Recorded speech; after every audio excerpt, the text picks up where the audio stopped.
বিয়ের পরে মেয়েদের বাবার বাড়ি থেকে কোনো জিনিস নিলে খুব ছোট ছোট লাগে। সবার এমন হয় কিনা জানি না, তবে আমার এমন হয়। সব মেয়েরা এমন না মনে হয়। অনেকে আছে বাবার বাড়ি থেকে জুলুম করে জিনিস নিয়ে আসে, তারা নিজের কাছে কেমন লাগে জানি না, কিন্তু আমার কাছে খুবই ছোট লাগে। বাবার বাড়ি দিতে পারলে মেয়েদের বড় বড় লাগে।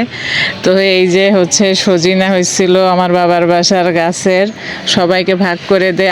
আমি বাসায় গেছিলাম সেদিন, বাবার বাসায় আমাকে আনতে বলছিল কিন্তু আমি আনিনি, আমার ভাই এই যে দিয়ে গেছে। তো এখন এইগুলা হচ্ছে রান্না করা হবে। এই যে লাউ শাক, খুব প্রিয় একটা শাক।